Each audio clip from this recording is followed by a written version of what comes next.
안녕하십니까. 파이터치 연구원 나정주 원장입니다. 몇 가지 공지사항을 공지하고 시작하도록 하겠습니다. 작년에 제가 노조가 우리 국민 경제에 미치는 영향에 관련돼서 저희 연구원에서 보고서가 나왔다고 말씀을 드렸습니다. 그 보고서를 보다 많은 국민들이 보기 위해서 이 국민의힘 쪽에 국회의원하고 같이 간담회 형식으로 해서 언론에 보다 많이 퍼질 수 있도록 그렇게 하겠다고 했는데, 그 집합금지 5인 이상이 이제 걸리면서 그게 좀 딜레이를 되고 있습니다. 그래서 그것이 계획이 취소된 것이 아니라 좀 시기를 보고 있다는 것을 좀 말씀을 드리겠습니다.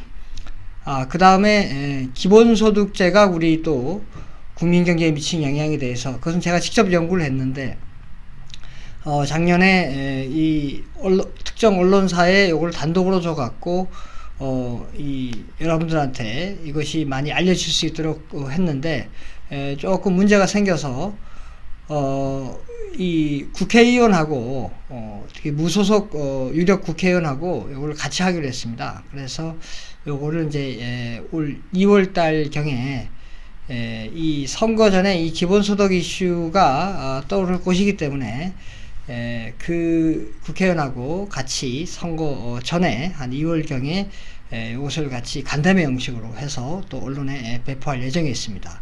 그래서 그 노조 관련된 거와 기본소득 관련된 것이 언론 보도하고 또 여러분들에게 또 알려드리는 것이 계획이 취소된 것이 아니라 이게 좀 사정상 스케줄이 좀 뒤로 밀려졌다는 점을 좀 말씀을 드리고자 합니다. 그리고 또 저는 또 최근에 이건희 회장이 이제 돌아가시면서 상속 이슈가 생겼지 않습니까? 그래서 거의 약 한 11조의 상속세를 내야 되는데, 그 이후에 이 상속세가 과연 우리 경제에 어떠한 영향을 미치는지, 이 상속세를 좀 깎아줘야 되는 거 아닌지, 이런 논의가 있으면서 정부에서도 이것을 용역을 줘서 이 상속세를 감면했을 때 어떠한 영향이 있는지에 대해서 연구할 계획이 있습니다. 저는 이제 이 가업 상속 관련해서 제가 또 직접적으로 좀 연구를 하고 있습니다. 그래서 분석 모형은 이제 성공을 했고 이제 보고서를 작성하고 있는데, 이 상속세 관련해서 세계적인 저널이 바로 저널 오브 퍼블릭 에코노믹스입니다. 여기에 이제 이 상속세가 우리 국가 경제에 어떤 영향을 미치는지 이제 나와 있는데, 거기서는 이제 상속세가 부정적인 영향을 미친다. 상속세를 낮춰주면 부정적인 영향을 미친다고 이렇게 나와 있습니다.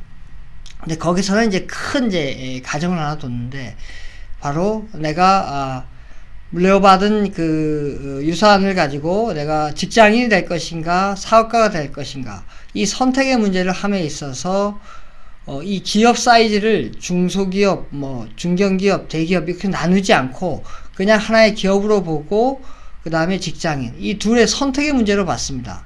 그러면은 이 선택의 문제를 볼 때 기업에서는 이제 영업이익, 또 직장인일 때는 이제 월급인데, 요걸 가지고 이제 이렇게 비교하는 건데, 이 대기업이나 중견기업의 경우에 이 직장인하고 비교하면 당연히 비교가 안 되죠. 엄청나게 대기업 쪽에 영업이익이 많기 때문에 이 비교를 할 수 없는 겁니다. 그래서 이걸 비교를 해서 금액이 큰 쪽으로 내가 이제 직장인을 한다 또는 사업가를 한다, 요거는 이제 말이 되지 않습니다. 그래서 제가 저널 오브 퍼블릭 에코노믹스에서는 저자들이 이 기업을 사이즈로 나누질 않는데, 저는 이제 요거를 기업을 잘게 쪼개서 아주 작은 기업, 자영업자부터 대기업까지 이렇게 다 분포되는 그런 모형을 만들어서 분석을 했습니다.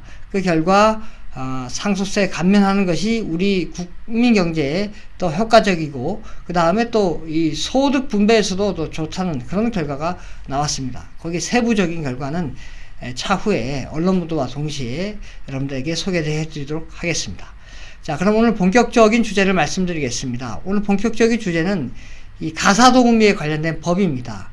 이 정부 여당이 이제 가사도우미법, 속칭 가사도우미법인데, 이것을 지금 다음 달에 입법을 하겠다, 법을 통과시키겠다. 지금 법은 발의가 되어 있습니다. 정부안이 있고 이제 여당안이 있는데, 주로 이제 정부안에 초점을 맞춰갖고 이게 통과될 것 같습니다. 2월 달에. 근데 그 내용을 보면 얼핏 보면은 이제 뭐 이 가사도우미라는 약자를 이제 도와주는 측면인데, 좀 내용을 자세히 보면은 퇴직금을 준다거나, 그 다음에 4대 보험을 가입시킨다거나, 그 다음에 뭐 휴일, 그 다음에 연차를 쓰게 한다거나, 뭐 이런 것들이 이제 포함되어 있는데, 얼핏 보면 이게 참 상당히 좋은 거 아닙니까? 근로자면 누구나 다 보상받을 수 있는 그런 건데, 문제는 돈을 누가 대냐 문제입니다. 돈을 이제 결국 제가 뒤에 설명을 드리겠지만은 이 가사 도우미를 고용하는 그 업체에서 되게 되는데, 그럼 그 업체는 갑자기 뭐 퇴직금 줘야 되고 갑자기 4대 보험료 내야 된다 그러면은 어떻게 되겠습니까? 그것을 다 이 이용자, 사용자에게 다 요거를 비용을 전가하겠죠. 즉 소비자에게 전가하겠죠. 그리고 또 4대 보험을 가입하면 어떻게 되겠습니까? 우리가 지금 근로자는 어떻게 했습니까?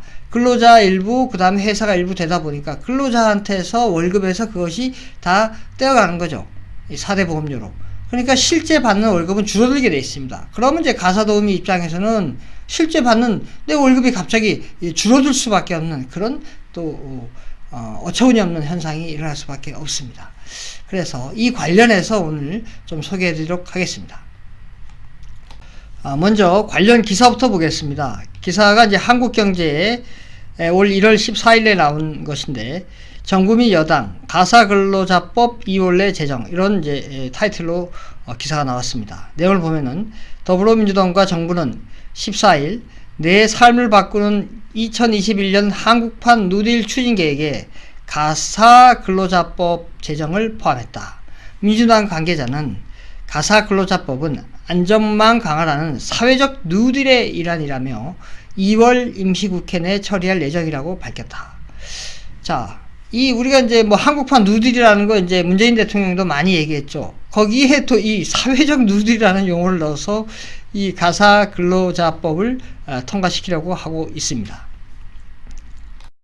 저렇게 가사근로자법을 통과시키면 이 노동 유연성이 더 악화되겠죠. 그러니까 보다 더 많은 사람들이 이 강직된 근로자법에 포함되니까 이 노동 유연성이 더 안 좋아질 것입니다. 현재 우리나라 노동 유연성을 보면, 자, 이게 월드 에코노믹 포럼에서 발행하는 글로벌 컴패티티브니스 리포트는 아주 유명한 보고서죠. 여기 2019년 보고서에 보면 그 관련된 내용이 나와 있습니다. 자, 먼저 전체, 이게 이제 국가 경쟁력을 나타내는 지표인데, 이 전체 국가 경쟁력 지표는 우리가 141개국 중에 13위입니다. 상당히 높죠. 우리의 무슨 뭐 GDP라든가 뭐 이런 거하고 비슷한 그 순입니다. 그런데 이 노동 유연성 관련된 지표는 아주 순위가 낮습니다. 보시면은 정리해고 비용, 여기 이제 퇴직금 같은 것도 포함되겠죠. 이 정리해고 비용이 바로 141개국 중에 116입니다. 그러니까 정리해고 비용이 상당히 높다는 얘기죠. 뭐 엄청 후진국보다도 높다는 얘기입니다. 그 다음에 고용 및 해고 관행이 102위. 그러니까 쉽게 고용하기도 힘들고 쉽게 해고하기도 힘들다는 얘기입니다. 그게 141개국 중에 102위, 거의 뭐 후진국보다도 더 나쁘다는 거죠. 그 다음에 노사협력, 지금 이 문정부 들어서 많은 사람이 노조에 가입했죠. 이 노조에 가입하면서 이 노사협력 지수를 보십시오. 130위, 141개국 중에 130위, 거의 꼴찌입니다. 이 꼴찌로 이게 악화됐다는 것을 알 수가 있습니다. 이처럼 노동 유연성 지표는 엄청 우리가 안 좋다. 이 가운데 가사 근로자법을 통과시키면 이 노동 유연성은 더 안 좋아질 것이다 라는 것을 알 수가 있습니다. 자, 이 가사 도우미에 대해 관련된 이제 법을 보고 또 개정된 법을 보겠습니다. 이 관련된 법은 이제 근로기준법 제11조 1항에 이렇게 되어 있습니다. 이 법은 상시 5명 이상의 근로자를 사용하는 모든 사업자 또는 사업장에 적용한다. 이 근로기준법은 다만 동거하는 친족만을 사용하는 사업 또는 사업장과 가사 사용인에 대해서는 적용하지 아니한다. 이 가사 사용인이 가사 도우미입니다. 그러니까 가사 도우미에 대해서는 이 근로기준법을 적용하지 않기 때문에 뭐 4대 보험이라든가 퇴직금이라든가 휴일, 연차 이런 것을 사용할 수가 없는 거죠. 자, 저렇게 기존 근로기준법에 가사 도우미는 근로기준을 이제 적용받지 않는다고 되어 있는데 이 법을 이제 바꾸겠다는 얘기입니다. 그래서 바꾸겠다는 새로운 법은 이 정부가 제안한 그 법률입니다. 그래서 이게 국회 의안 정보 시스템에 나와 있는 내용인데 그 보면 이렇습니다. 가사 근로자의 고용 개선 등에 관한 법률안이라고 되어 있습니다. 거기에 3조 1항에 보면은 이 법에 적용을 받는 가사 근로자는 근로기준법, 최저임금법, 근로자 퇴직급여 보장법 등 근로관계 법령의 적용이 제외되는 가군의 고용활동으로 보지 아니한다. 그러니까 다시 말씀을 드리면 이 가사 근로자가 이 근로기준법이라든가 최저임금법이라든가 그 다음에 퇴직급여 보장법에 예외적이었는데 예외를 이제 적용하지 않는다는 거죠. 그러니까 이걸 근로기준법도 적용되고 최저임금법도 적용되고 퇴직급여 보장법에도 적용받는다는 거죠. 앞으로 이 가사 근로자, 가사 도우미는. 그리고 12조 1항에는 이렇게 되어 있습니다. 가사 서비스 제공기관의 사용자는 가사 근로자에게 근로기준법 제55조, 제60조에 준하는 수준의 유급 휴일 및 연차 유급 휴가를 줘야 한다. 그러니까 우리가 쉬는 토요일이 이제 무급이고 일요일이 이제 유급 휴가인데 이제 일요일을 이제 쉬게 해준다는 거죠. 그 다음에 연차 그러니까 연차 휴가를 이제 줘야 된다는 그런 이제 법안이 되겠습니다. 또한 5조 1항에는 고용노동부 장관은 다음 각호의 요건을 모두 갖춘 기관을 이 법에 따른 가사 서비스 제공 기관으로 인정할 수 있다라고 되어 있습니다. 이 가사 서비스 제공 기관이 무엇인지에 대해서 다음 슬라이드에서 좀 설명드리도록 하겠습니다. 가사 도우미 또는 가사 근로자를 이제 사용하려면 이제 기존에는 좌측에 보시면은 직업 소개 기관이 있습니다. 그러니까 직업 소개 기관이 있고 가사 종사자, 가사 도우미, 가사 근로자가 있고 그 다음 이제 그것을 이용하는 이용자가 있겠죠.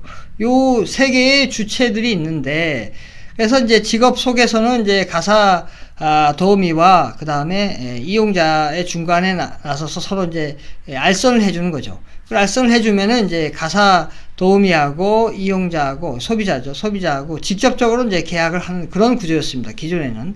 그런데 이것을 아까 앞에서 말씀드린 서비스 중개 기관을 인증을 해서 정부에서 인증을 해주는 거죠. 인증을 해줘서 요 서비스 중개 기관이 직업 소개 기관 대신해서 이제 가사 근로자, 가사 도우미하고 이제 근로계약을 체결하는 거죠. 그래서 이 서비스 중개 기관에서 퇴직금도 주고 무슨 4대 보험도 가입하고 그 다음에 연차도 주고 이런 것을 이제 하겠죠. 그 다음에 이 서비스 중개 기관은 이 소비자, 이용자하고 또 이용 계약을 체결하겠죠. 시작해서 그 다음에 이제 이 계약에 의해서 가사 도우미하고 이용자가 서로 이제 서비스를 주고받는 그런 이제 구조로 바뀐다는 겁니다. 다시 말씀드리면 기존에는 가사 도우미하고 이용자가 직접 계약을 했는데 변경된 안에는 이제 직접 계약하는 것이 아니라 서비스 중개기관을 둬서 서비스 중개기관하고 가사 도우미하고 계약하고 서비스 중개기관하고 또 이용자하고 계약을 한다는 그런 내용이 되겠습니다. 저렇게 서비스 중개기관을 둬서 가사 도우미하고 고용계약을 맺게 해서 퇴직금도 주고 4대 보험료도 가입시키고 그 다음에 휴가도 챙겨주면은 결국 비용이 발생하는데 그 비용을 이 서비스 중개기관이 자기가 비용을 어떻게 하겠습니까? 자기가 다 이것을 커버가 안 되니까 이 소비자, 이용자한테 다 전가하겠죠. 그런데 그 이용자, 소비자의 대다수를 차지하는 것이 바로 맞벌이 가구입니다. 이 맞벌이 가구는 지금 계속 증가하고 있습니다. 2013년도에 43.3%에서 2019년도에 46%까지 증가하고 있습니다. 이렇게 맞벌이 가구가 증가하고 있는 가운데 오히려 그 부담을 줄여주지 못할 망정 이 맞벌이 가구한테 그 부담을 떠안기게 되는 그러한 법안을 지금 만들고 있는 것입니다. 자, 결론적으로 말씀을 드리면은 가사도우미법, 가사근로자법을 만들어 갖고 마치 가사도우미라는 그런 약자를 도와주는 것처럼 이렇게 하고 있지만, 이 세부적인 내용으로 들어가 보면은 가사근로자법을 만들어서 퇴직금도 챙겨주고, 그 다음에 4대 보험료도 가입시켜주고, 그 다음에 휴일, 그 다음에 휴가를 보장을 해주게 되어 있습니다. 이렇게 되다 보면 여기에 모든 비용이 발생되는 것을 바로 서비스 중개기관이 이것을 부담하게 되는데, 서비스 중개기관은 그걸 다 부담할 수 없기 때문에 어떻게 되겠습니까? 이 소비자인, 주로 소비자가 많은 이 맞벌이 가구에 전가할 수밖에 없습니다. 그럼 이 맞벌이 가구는 지금 우리가 이 저출산으로 지금 더 난리지 않습니까? 그런데 이 맞벌이 가구들한테 이런 비용을 더 부담을 주면 누가 더 애를 더 낳으려 그러겠습니까? 이 더 저출산을 장려하는 그런 이제 법이 되지 않나, 이렇게 생각됩니다. 또한 막상 당사자인, 이게 도와준다고 하는 그 당사자인 가사도우미 입장에서는, 아니 실월급이 줄게 되어 있습니다. 여러분도 잘 아실 것처럼 이 4대 보험료를 낼 때 일부를 이제 본인이 부담하고 일부를 회사에서 부담해 주지 않습니까? 그러다 보니까 내 실제 월급이 줄어들게 되어 있습니다. 실제 100만원 받던 게 이 4대 보험료 가입 때문에 80만원뿐이 못 받는 겁니다. 그러면 그전라도 이 적게 받는 이 가사도우미의 이 실제 월급이 작아지면 이거를 과연 가사도우미는 찬성하겠습니까? 그리고 서비스 중개기관이 이용자한테 부담을 전개한다지만, 그래도 어느 정도 부담을 또 감내해야 됩니다. 그러나 이런 큰, 가사도우미를 고용하는 큰 서비스 중개기관은 이걸 커버할 수 있겠지만, 아주 영세한 데는 이 커버 또한 힘들기 때문에 앞으로 사업 자체를 하기 힘들 수가 있습니다. 이렇게 산업 전반에 미치는 영향이 이 이해 당사자들 간에 분명히 이 부작용이 많을 텐데, 이런 것을 다 고려하지 않고 그냥 자기네들의 이념적인 것만 생각하고 약자를 도와야지, 그래서 법을 만들어야지, 이런 것만 밀어붙이고 있다는 것이 정말 답답하지 않을 수가 없습니다. 오늘은 여기까지 하겠습니다. 구독, 좋아요 부탁드립니다. 감사합니다.